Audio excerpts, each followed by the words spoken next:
My name is Dr. Sheena Mason. I'm an assistant professor in English at SUNY Oneonta, and I specialize in Africana literature and philosophy.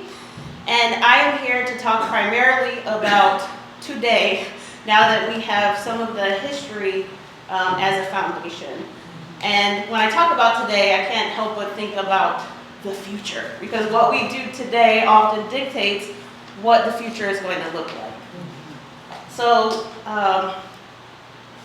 I, like King Kanye, grew up in a small, predominantly white town, South Glens Falls, for anyone who may or may not know. Yes. Aha, yes. As a child, I experienced explicit racism.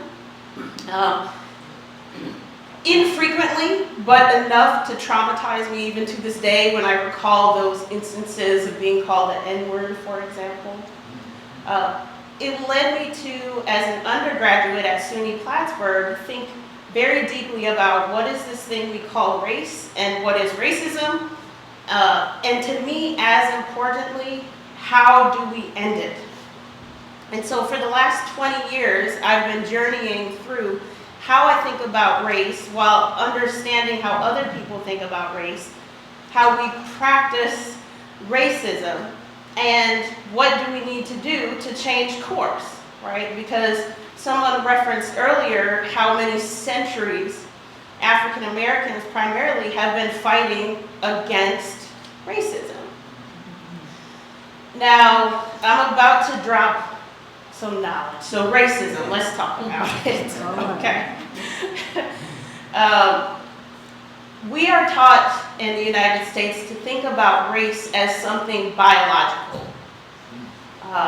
In other words, when I talk about myself as a black woman, if I talk about you as a black person, a white person, Asian, right, fill in the blank race, in our minds, we're thinking that there's an essence to that there's a biology to that there's something scientific behind that. And we think that way because our textbooks to this day actually teach young people that race is indeed biological.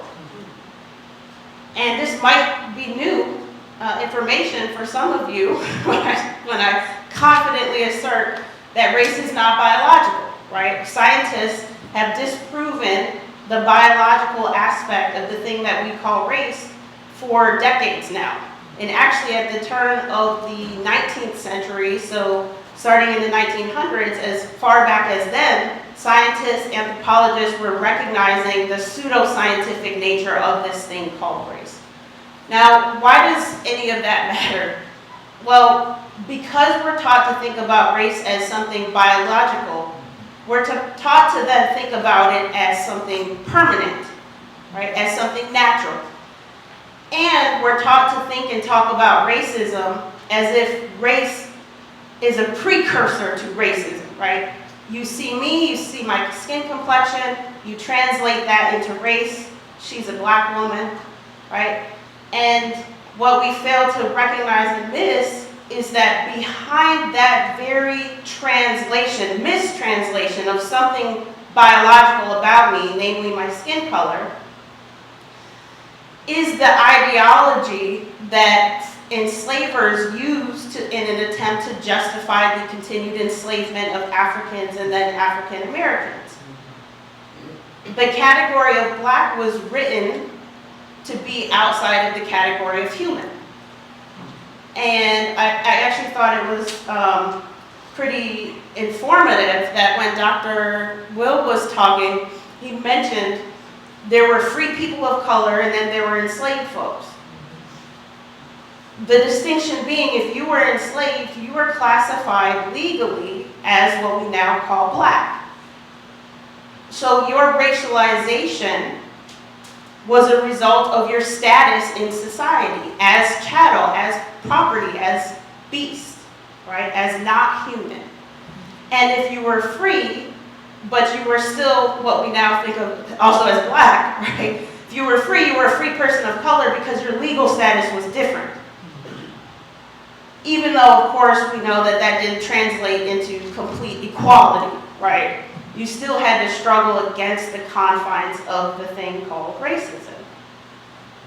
So as I think about what we need to do today to truly unite, to reconcile, and to heal some of these wounds, and to be more optimistic together about the future, we have to get our hands around the reality of what race is, which is it's an illusion, a prerequisite to the thing called racism.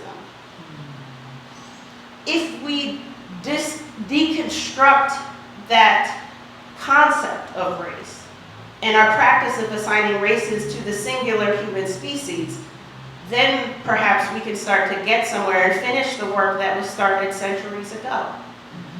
Now, my students look at me fondly and with great admiration and respect, and they say, Dr. Mace, that's great, but it's impossible, right? It's impossible, it's impractical. We are so ingrained at every turn in this thing called race and in the practice of assigning races to the human species. But I believe it was Einstein who said that the definition of madness was to do the same thing over and over again and expect a different result. And in the history of humanity, right, having been on this earth for thousands and thousands and thousands of years, what we now call race and the language we use around it, white, black, etc., it's very young. Very young. And to my mind, the fact that it's young, it's relatively new, even though centuries, I mean, that's a long time, but it's relatively new when looking at all of human history. And the fact that racism doesn't operate the same everywhere, these two facts tell me that it's actually impossible to end racism effectively and truly by continuing to do what we've done and what we've striven to do about racism for centuries now. My website, this is a shameless plug. I invite you to visit my website, togetherness.wayfinder.org. I have business cards for anyone interested. I have a book coming out in October.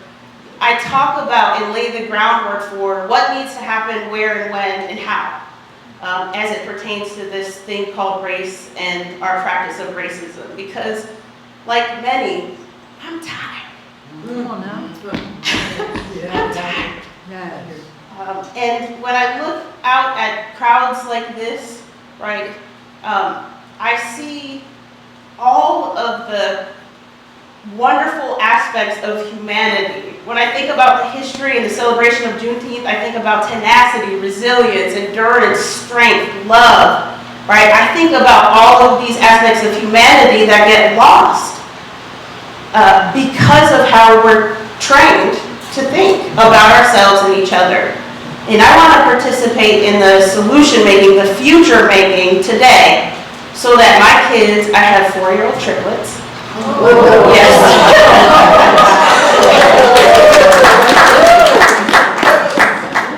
So that my kids can live in a better future, right? So that your kids, your grandkids, your great-grandkids, etc., can live in a better future, so that we can bring into fruition the vision of what started centuries ago. The time has come. I would argue that we are at a watershed moment as a nation, now more than ever, and it's up to us. We just have to decide to do something different, to end the madness. So hopefully you will join me on this journey. I'm open for conversations about any and all of this, because I also recognize that while we shouldn't get stuck constantly in conversation and discourse, because there's work to be done, that part of the work mandates and requires conversation and discourse. So thank you all for your kind attention. Happy Juneteenth again, and enjoy the rest of the program.